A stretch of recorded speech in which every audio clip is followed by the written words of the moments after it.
अगर तुम्हें लगे तुम्हारे बाप का आखिरी वक्त है तो उसे हॉस्पिटल मत लेके जाना। उसकी वजह क्या है? जिस बेड पे लेटा है ना वो नापाक है, जो चादर उसके नीचे बिछी है ना वो नापाक है, अगर वेंटिलेटर पे है तो जो ऑक्सीजन उसके मुंह पे लगी है ना, जो दाएं बाएं बंदे खड़े हैं सारे के सारे नापाक हैं। नापाक को छोड़ो, साकिब किसी को कलमा नहीं आता, किसी को नमाज नहीं आती है, कोई हमारे दीन से ही अलग है। हमने ला करके अपने को उनके हवाले कर दिया। जानते हो जब रूह निकलना शुरू होती है पैर के अंगूठे से शुरू होती है, पहला झटका घुटने में लेती है, दूसरा झटका कमर पे लेती है, तीसरा झटका सीने पे लेती है, चौथा झटका गले पे लेती है, पांचवा झटका जबान पे लेती है। जब पहला झटका घुटनों पे लगता है तो वो दाएं बाएं मुड़ के देखता है, कोई हो जो मुझे रहमान पढ़ के सुनाए, कोई हो जो मुझे यासीन पढ़ के सुनाए, कोई है जो कुरान की मुझे लोरियां दे। जब दाएं बाएं देखता है, इधर भी नापाक खड़ा है, इधर भी नापाक खड़ा है। वो यार कितनी बेबसी की मौत है। आज कोई कलमा पढ़ाने वाला तो क्या है, कलमा सुनाने वाला नजर नहीं आ रहा है। जिस जगह पे लेटा है वो जगह नापाक है, रहमत के फरिश्ते नहीं आ सकते हैं। ओ यार मत लेके जाए करो हॉस्पिटल, अपने बाप को अपने घर में रखो, गोद में उसका सर रख, कलमा पढ़ना शुरू कर। खुदा की कसम खा के कहता हूँ बिस्तर भी पाक होगा, कपड़े भी पाक होंगे, बेटा भी पाक होगा, जबान भी पाक होगी, कुरान भी पाक होगा। फिर बेबसी की मौत नहीं बल्कि वो नेक बख्ती की मौत मरेगा, और ऐसी मौत मरेगा जाते जाते कहेगा इन्हें जाना इन्हें माना, न रखा गैर से काम लिल्लाहिल हम्द में दुनिया से मुसलमान गए। अरे तकबीर, अरे रिसालत, मसलके आला हजरत, जलसाए साले सवाब, नारे तकबीर, नारे रिसालत। ओ भाई आखिरी वक्त में अपनों को ना अपने पास रखना, अपने पास रखना। याद रखिएगा अल्लाह की बड़ी दौलत है। सखावत इतना बड़ा इनाम है जो हर किसी को मैसर नहीं। दौलत तो नचनियों के पास भी होती है ना, कमाना तो सब जानते हैं, लुटाना लुटाना बोलो सारे फरीद यहीं के हैं ना, अगर बाहर के भी हो तो कोई टैक्स किसी पे नहीं है। हाँ सारा टैक्स आज प्रमुख साहब और इनके भाई के जरिए। आप टैक्स फ्री बैठे, बात समझे तो बोलें ताकि मुझे लगे कि मैं आपको समझा पा रहा हूं। समझ रहे मेरी बात है ना? तो मैं अर्ज कर रहा था कि कमाना सबको आता है, लुटाना किसी किसी को आता है। आप तारीख का एक बहुत बड़ा बाप पढ़िए, फिरौन कितना बड़ा नाफरमान था, यहां तक कि खुदाई का दावा उसने किया था, जानते हैं ना फिरौन। लेकिन उस पर कभी आसमानी और जमीनी बलाएं नहीं आई। उसकी वजह क्या थी?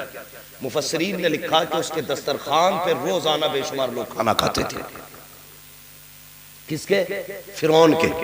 फिरौन जैसा बागी जिसने खुदाई का दावा कर रखा है, उसके दस्तरखान पे मखलूक खाना खाती थी, तो कभी उस पर जमीन व आसमानी बनाए नहीं आए, कोई अजाब नहीं आया। मगर जानते हो फरमाया जिस दिन दरियाए नील में वो गर्क हुआ था ना, मुफस्सरीन फरमाते हैं उस दिन एक बंदा भी उसके दस्तरखान पे खाने वाला नहीं था। अगर उस दिन एक भी बंदा उसके दस्तरखान पे खाने वाला होता ना तो उस दिन भी वो नहीं डूबता। सोचे ये सखावत कितनी बड़ी चीज है। फरमाया गया बखील जहन्नम के करीब है और सखी जन्नत के करीब है। किसी ने शैतान से पूछा बता यार तुझे सबसे ज्यादा पसंद कौन है? तो उसने कहा था सबसे ज्यादा पसंद मुझे कंजूस इबादत गुजार है। कहा क्यों? कहने लगा वो इबादत कितनी कर ले, अगर कंजूस है तो अपनी कंजूसी की वजह से उसे जाना जहन्नम ही में है। तो कहा तुझे दुश्मनी किससे? बोले सबसे ज्यादा बुरा मुझे वो लगता है जो भले बेअमल हो लेकिन सखी हो। कहा क्या मतलब? उसने कहा अगर बंदे के गुनाह कितने भी बढ़ जाएं और सखावत उसके अंदर है ना तो बहरहाल उसे रब के करम से जाना जन्नत ही में है। तो सखावत अपनी आदत बनाए और आदत डालो किसी को खिलाने की आदत डालो, और ये आदत डालो कि किसी के बगैर नहीं खाना। फिर देख अल्लाह कितना अता फरमाता, अल्लाह कितना अता फरमाता। लोग हमारे खुदा को जानते नहीं, लोग हमारे खुदा को जानते नहीं, गैर तो गैर अपने भी अपने रब को सही से नहीं जानते। लोग क्या कह देते हैं अब्बा से, मैं तुम्हारी दवा दिलवाऊं कि अपने बच्चों को पालूं? यही जवाब होता ना सुधा। उन्हें यह लगता है कि हम बच्चों को हम पाल रहे हैं और अब्बा को भी हम ही पालेंगे, लेकिन गलत फहमी है। सबको रब पालता है, सबको रब पालता है। डीएम एसडीएम को भी कौन देता है? जोर से बोलो। अल्लाह देता है, नहीं कौन देता है? सारे लोग अल्लाह का नाम ले। कौन? अल्लाह देता है ना। अपाहिज को कौन देता है? सारे बोलो। अगर बंदे के हाथ में होता तो लंगड़े को रोटी मिलती? अगर अपने बस की बात होती तो पड़ोसी के खेत में कोई पानी गिरने देता है? मैंड बांध देता, इधर न बरसियो, यहीं गिरना। बंदे के हाथ में अगर रोजी होती तो दुनिया फाके मर गई होती, लेकिन रज़ाक अल्लाह है। कौन देता है रोजी? अल्लाह देता है। हम क्या कहते हैं, तुम्हें पालूं के इन्हें पालूं? कितनी गलत फहमी है। अल्लाह कहता है ओए मुंह बंद कर, तुझे भी हम पालते, तेरी औलाद को भी हम पाल रहे हैं। और सुन, जैसे तुझे पाल सकते वैसे तेरे माँ बाप को भी हम पाल रहे हैं। है किस हवा में तू? है किस हवा में तू?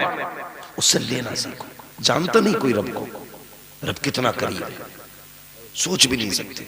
अल्लाह के खलील सुने जरा, वो लोग, मैं तो कहता हूं किसी भी धर्म का पुजारी हो, जरा बैठ के अपने रब की बात सुनो। हमारा रब वो है जो तुम्हें भी रोटी देता है। ऐलान है हमारा, चैलेंज है, जाओ, हमारा रब वो है जो तुम्हें भी रोटी दे रहा है और वो तुम्हारा भी रब है। पहचानो उसे। अल्लाह के खलील की आदत थी, कभी बिना मेहमान के खाना नहीं खाते थे। आज है आदत किसी की? है नहीं ना, बहुत कम लोगों की। अल्लाह माशाअल्लाह, हाथ नहीं उठवाने मुझे। अल्लाह करे सबकी आदत ऐसी हो जाए कि मेहमान को देख के चेहरे बिगड़े ना करें, चेहरे अच्छे हो जाया करें। है ना? कह दो आमीन। अल्लाह हम सबके घर पे मेहमान आते रहे। वो किसी ने कहा था, शेरों से आपका बड़ा गहरा ताल्लुक है, वो कहा था कि अल्लाह मेरे रिस्क की बरकत न चली जाए, 2 रोज से घर में कोई मेहमान नहीं है। ये जात है मेहमान की। तो अल्लाह के खलील की आदत करीमा थी, बगैर मेहमान के खाना नहीं खाते थे। एक दिन 3 दिन हो गए मेहमान नहीं आया, खाना नहीं खाया। जब दरवाजे रास्ते में खड़े हो गए, कोई मिलेगा तो लाऊंगा। एक बंदा गुजर के जा रहा, उससे कहने लगे यार मेरे मेहमान नहीं बन जाता तू? उसने कहा क्यों? का मेरे साथ खाना खा ले। आज खाने की फरावानी है, आज कसरत है खाने की, वरना दौर ऐसा भी बीता है कि लोगों ने गुठलियां खा के गुजारे की। और अभी बहुत पुरानी बात नहीं, ये बड़े बूढ़े लोग बैठे ना, ये जानते होंगे चावल और गेहूं को लोग तरसते थे। हाँ, गैसनी और चने की रोटियां खा के लोगों ने गुजारे की। जो बहुत बड़ा प्रधान होता था उसके घर में गेहूं या चावल होते थे। सबको गेहूं की रोटी नहीं मैसर होती थी, सबको चावल मैसर नहीं होता था। जाने सट्टी बट्टी क्या क्या चलती थी वो खाया करते थे लोग। सिर्फ रोटी पे मजदूरियां होती थी। जिसे पेट भर कर रोटी मिल जाए वो बड़ा सखी, बड़ा अमीर होता था। आज न नीयत खराब है, आज रोटी की कसरत हो गई तो कदर खराब हो गई। यकीन ना हो ना तो जाओ जाके देखो, झांक के देखना, जो कभी बेटी की शादी में बारात आती है ना तो टेबल के ऊपर इतना गोश्त नहीं होता जितना टेबल के नीचे पड़ा होता है। लोग क्या कहते हैं, स्टैंडिंग में खाना दिया। ये कुत्तों की तरीके का खाना स्टैंडर्ड हो गया, जानवरों की तरह खाना ये स्टैंडर्ड हो गया। ओ भाई, जब किसी डोंगे की बोटी उठा के फेंके, एक बार बाप के पसीने को याद कर ले। हो सकता है इस बोटी के लिए बाप ने ओवर टाइम ड्यूटी की हो, तब जाके याद 1 किलो गोश्त ज्यादा लाया। और यह भी हो सकता है तेरी एक बोटी के फेंक देने से किसी गरीब बाप की पगड़ी उछल जाए। मत फेंका करो खाना। मेरे हुजूर ने फरमाया था रोटी की इज्जत करना, अगर ये रूठ गई तो मयसर नहीं। ये जो फेंक रहे हो ना, ये बुरे दिनों की निशानियां हैं। ऐसा दिन आने वाला इस उम्मत पे कि इसे रोटियां नसीब नहीं होंगी। याद रखना मेरी बात, खुदा के वास्ते कदर करना रोटियों की। मत फेंका करो अपने आगे का खाना उठा करके। मैं अभी परसों एक बारात में था, कल अल्लाह माफ करे, मैंने एक बच्ची को ना, जहां ट्रे का बचा हुआ खाना फेंका जा रहा था, उस बच्ची को मैंने पॉलिथीन में वो बिरयानी भरते हुए देखा। मैं दिल पकड़ के बैठ गया, यार ये भी किसी बाप की बेटी है, शायद इसने परसों से बिरयानी नहीं खाई है, वरना कचड़े के ढेर से बिरयानी इकट्ठा नहीं करती। ओ तुम्हें खुदा का वास्ता, बारात में जाया करो तो बाराती बन के बाद में जाया करो, खुदा के बंदे पहले बन के जाया करो, मुस्तफा के गुलाम पहले बन के जाया करो।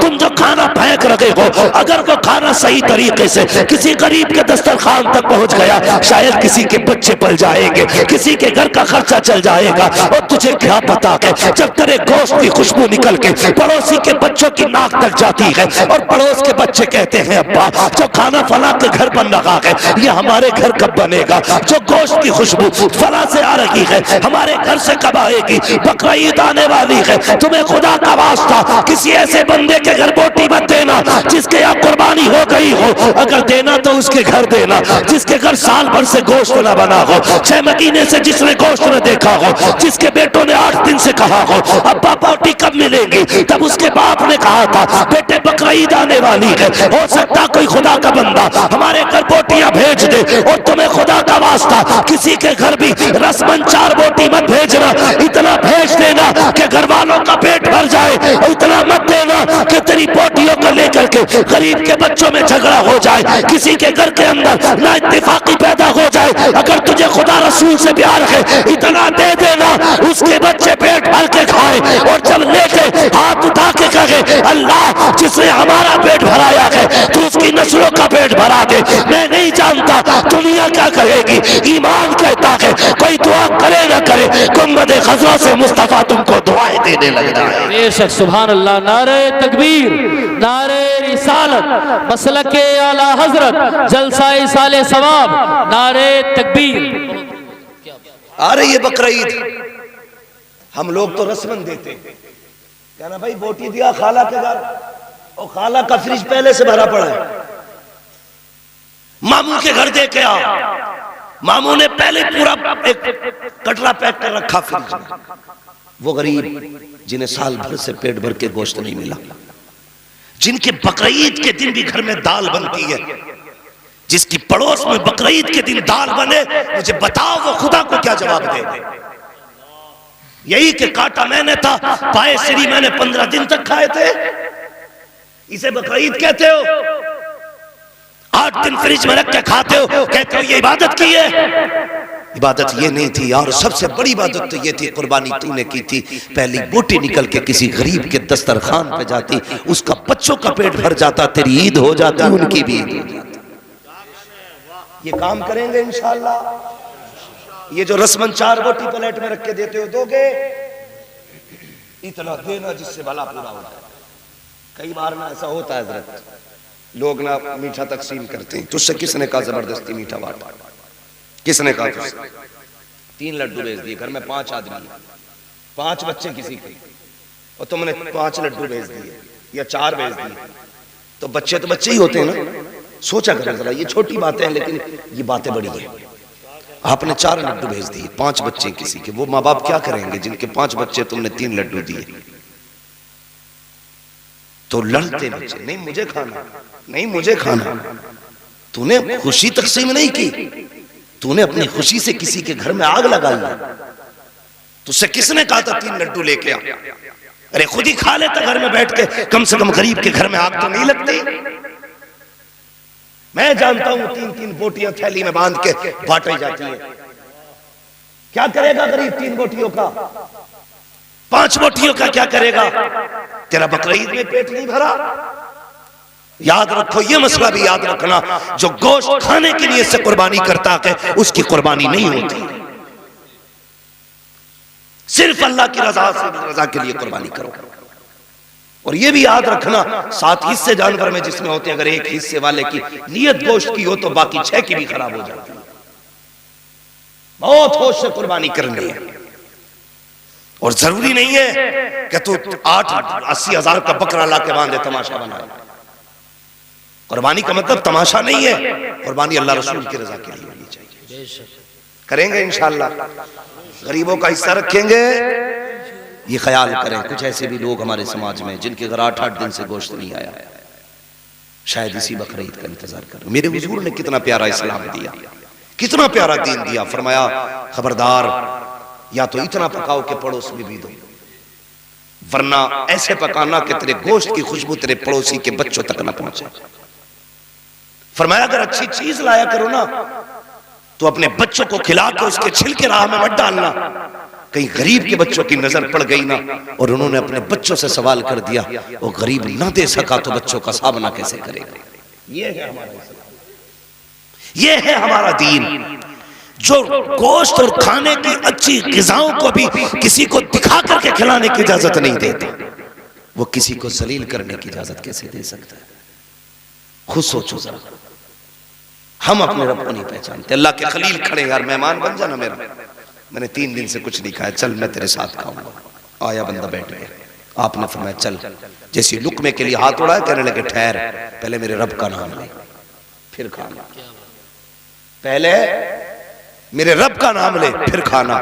उसने कहा कौन है तुम्हारा रब? कहा मेरा रब है अल्लाह। उसने कहा मैं तो नहीं मानता उसको। जब मैं तुम्हारे रब को नहीं मानता तो उसका नाम क्यों लूं?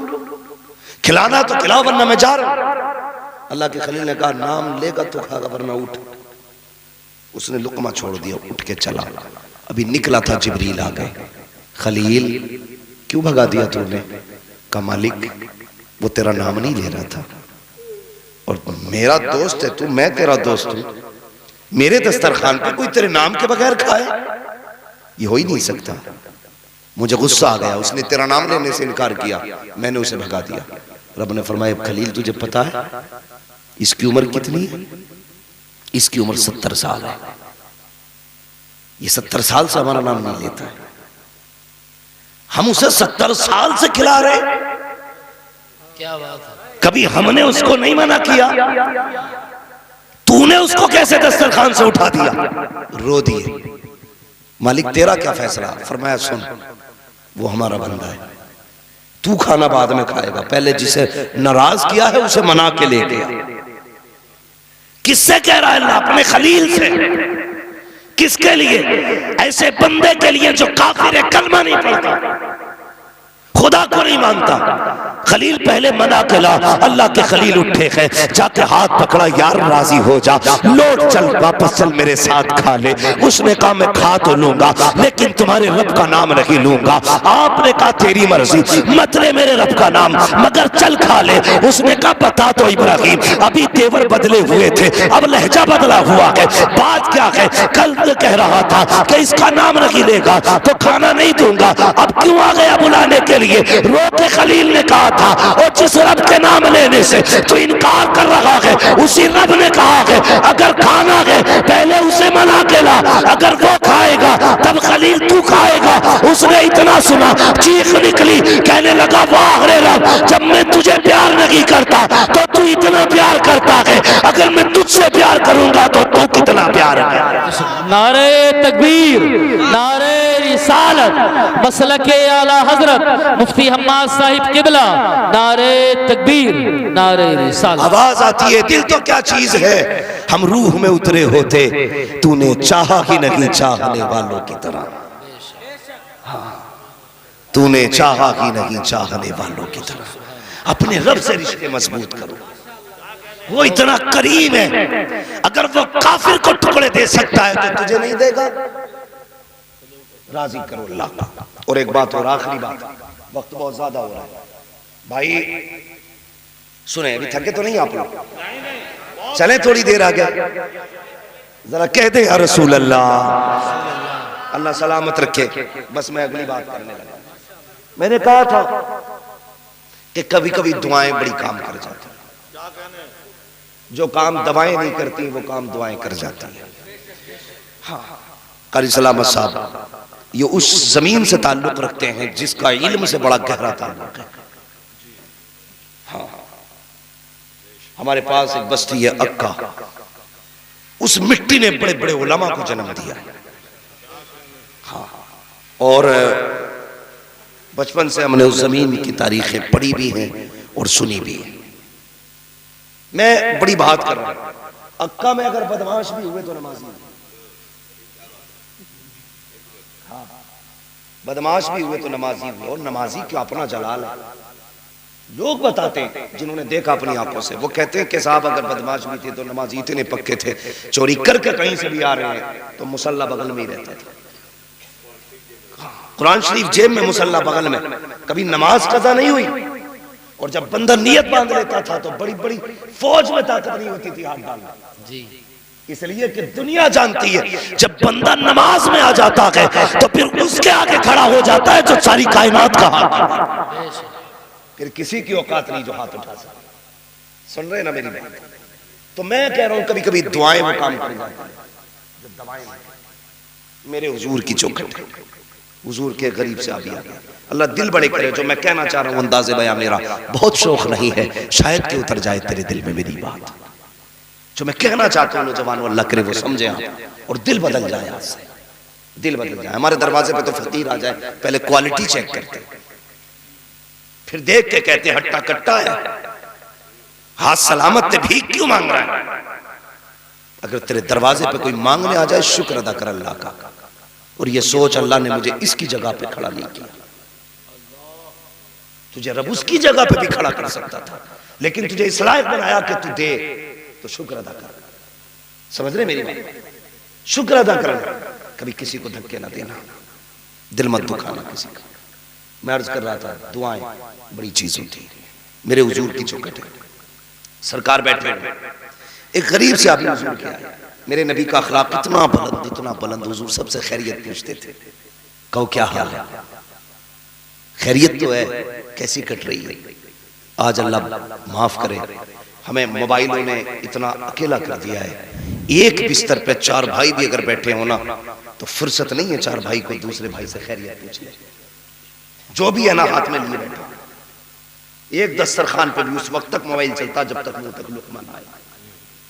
इस मोबाइल ने इतना अकेला कर दिया कि हम भाई से खैरियत तक पूछने के लिए वक्त नहीं हमारे पास। सुबह से शाम कहां गुजरी, क्या मतलब है, कोई नहीं, गए तब भी मोबाइल था, आए तब भी मोबाइल है, दूरियां पैदा हो गई। मेरे हुजूर खैरियत पूछते थे, क्या हाल है, कहते हुजूर बस कट रही है। क्या हाल है हुजूर, बड़ा गरीब हूं, मिल जाती है ना तो शुक्र कर लेता हूं, नहीं मिलती है ना तो सब्र कर लेता हूं। इतना सुना ना हुजूर ने, बड़ा दर्द रखते थे हुजूर उम्मत का, आज भी रखते हैं। वो कहा था किसी ने, कब्र आ गए कब्र में भी छुड़वाना, दर्द कितना है उम्मती के लिए, रखने आका जो नौकरी के लिए। भाई सुने बहुत गौर से जो मैं कह रहा हूं। हुजूर की आंख में आंसू आके फरमाने लगे, इतने गरीब हो। कुछ दिल में ख्याल आया, इतने में जिब्रील आ गया। महबूब ये जो बंदा बैठा है ना,